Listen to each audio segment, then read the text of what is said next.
My name is Lisa, a 35-year-old part-time worker, living with my husband, Mark, and our daughter, Emma. Mark is an office worker, and Emma is in the first grade. We purchased an old single-family home and still have an outstanding loan.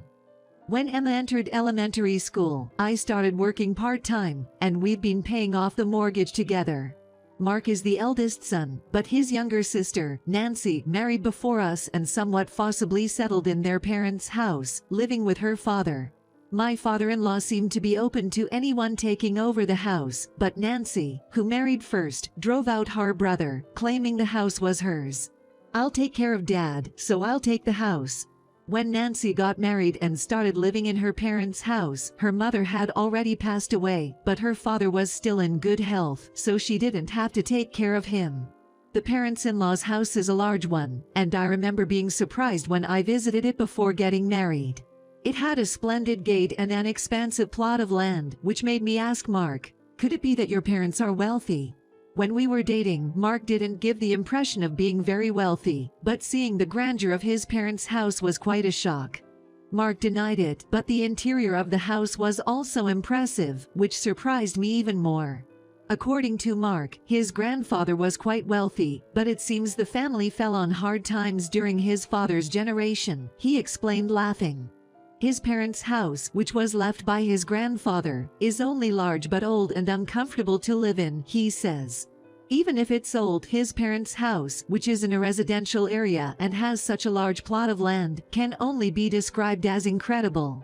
I somewhat understand why Nancy, who kicked out Mark to live in her parents' house, feels the way she does.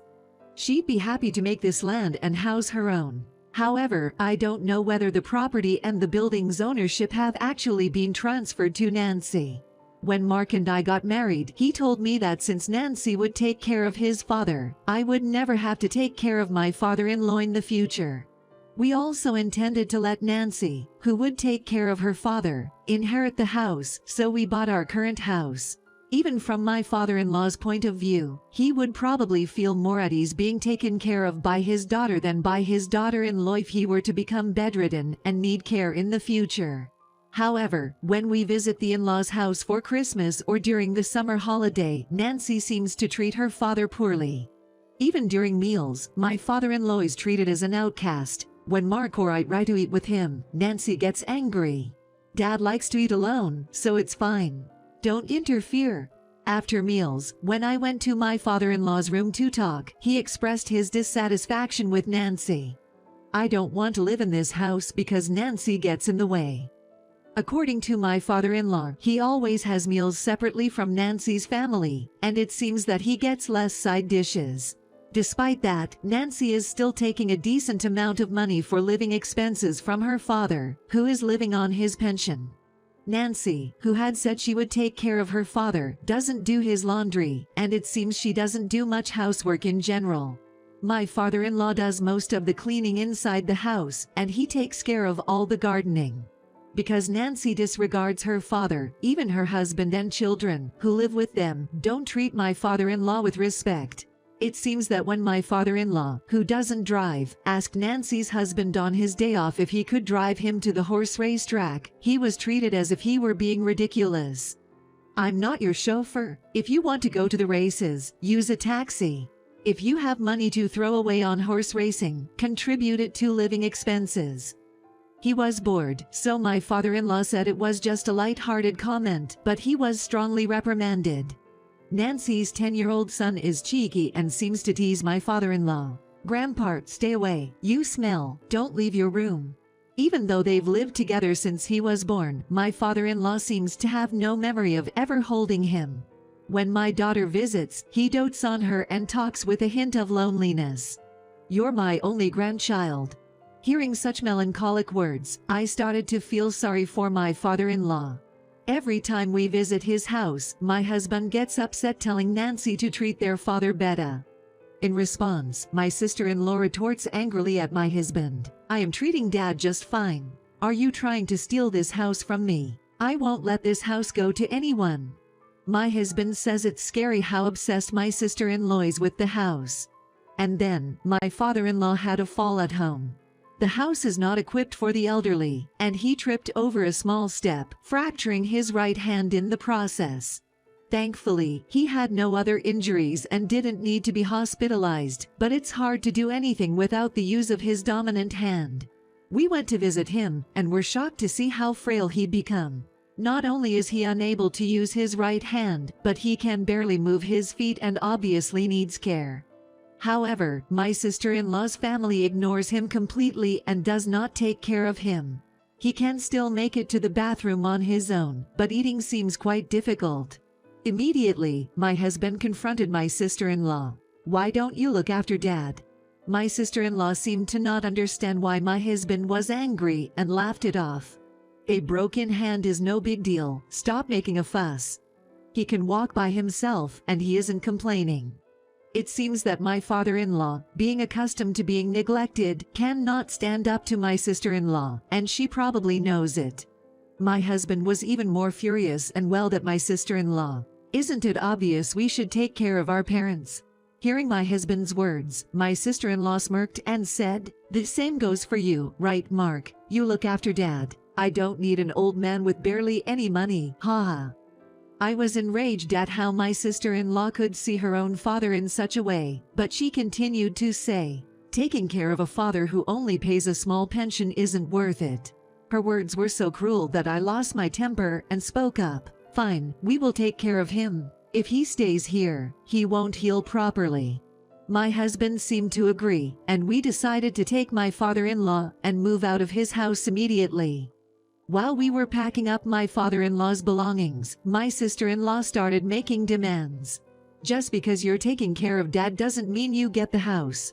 My sister-in-law cares more about the house than her father and had nothing else to say.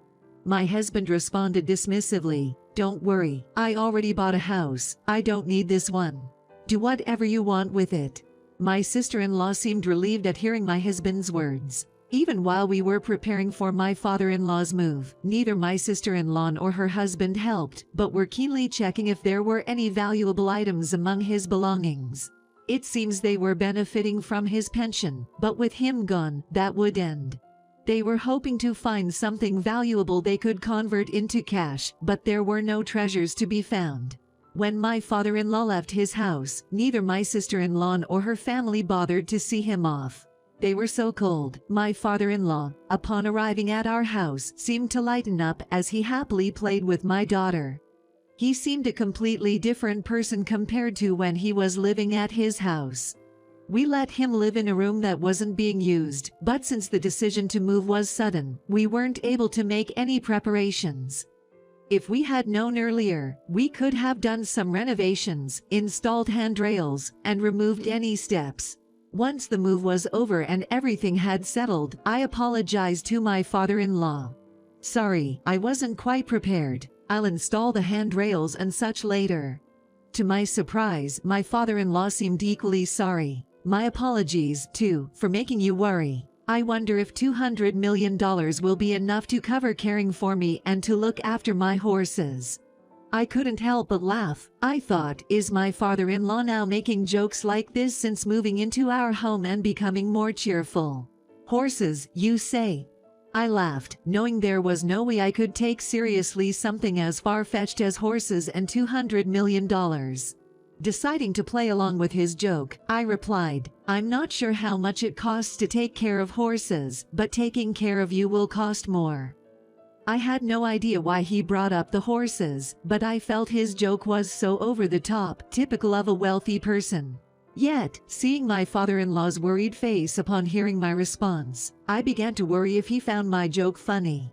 Then he started talking. "Does taking care of a person really cost that much? All I have left is $200 million.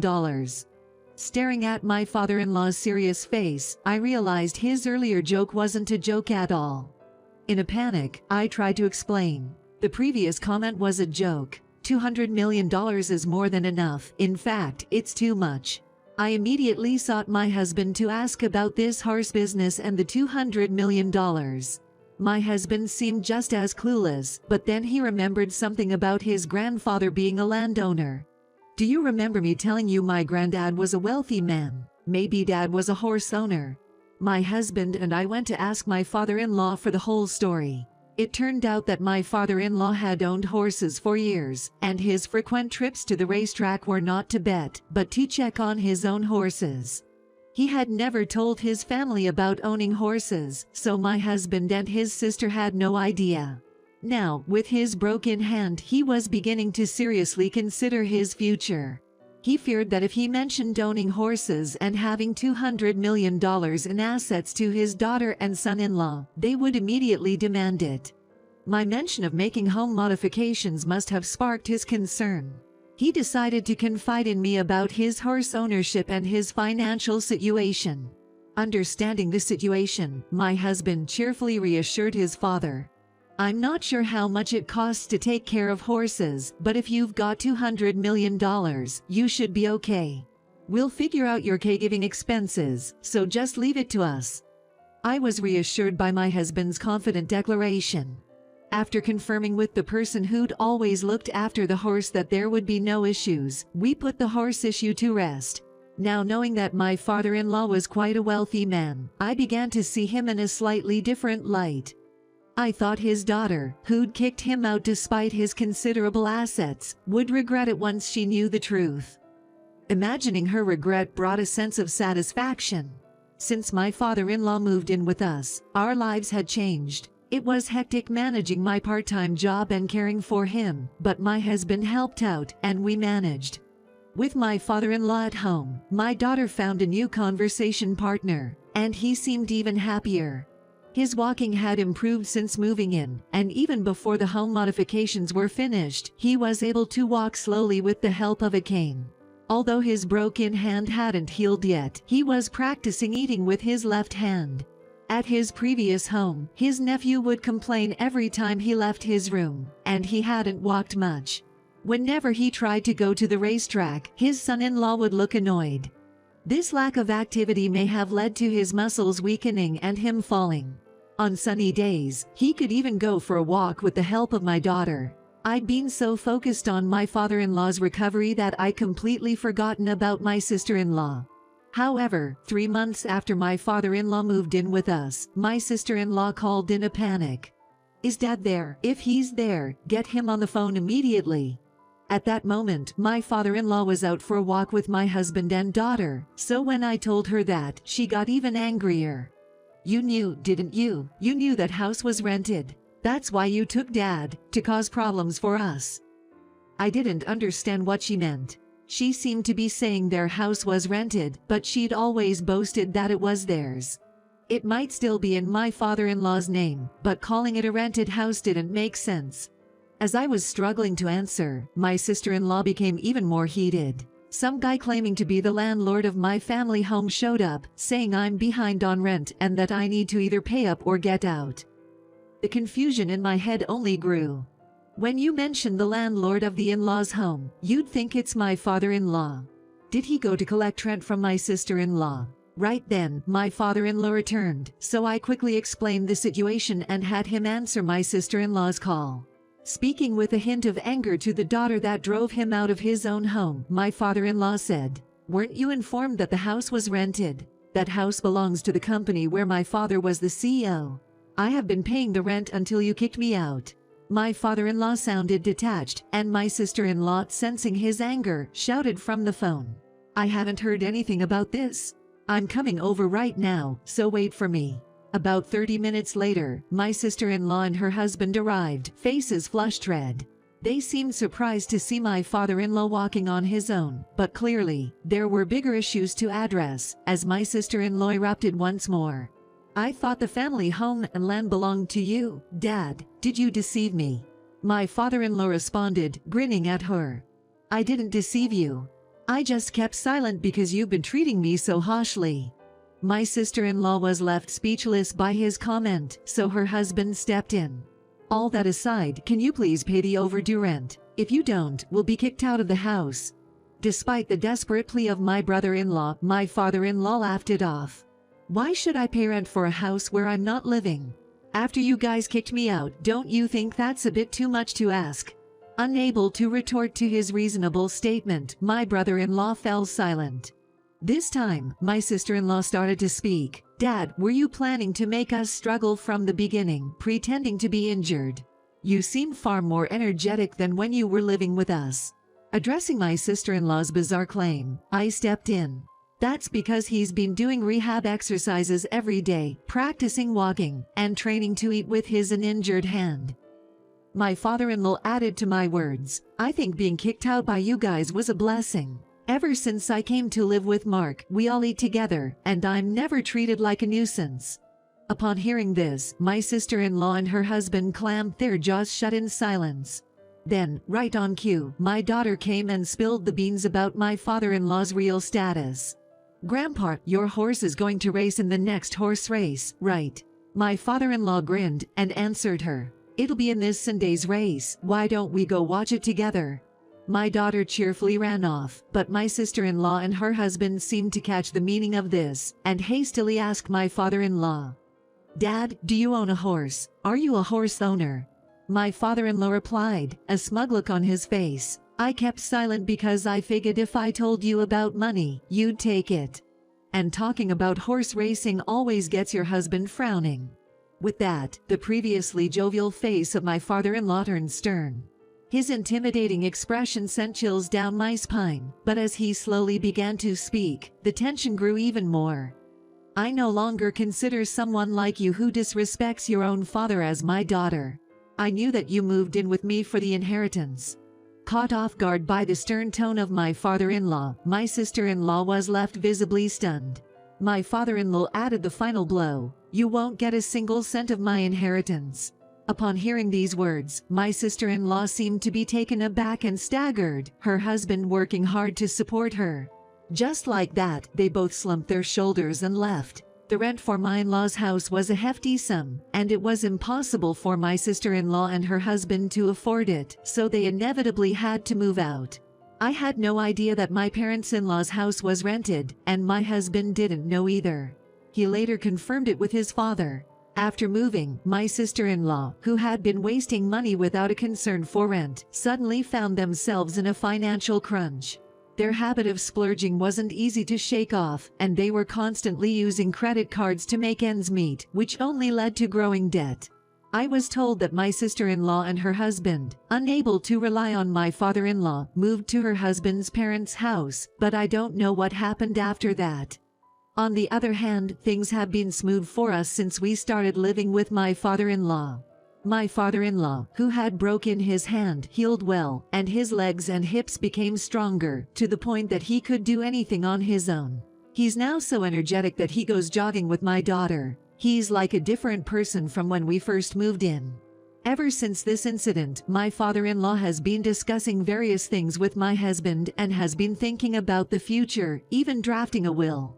I don't know what's in the will, but I assume he's arranged things so that his daughter won't inherit anything. What made me happiest was that my father-in-law paid off the remaining balance of our home loan. We still had nearly 20 years of payments left, but I'm grateful that he paid it off ahead of schedule. With the loan fully paid, my father-in-law is considering doing some renovations to our home to make it more accessible, smiling as he talked about his plans.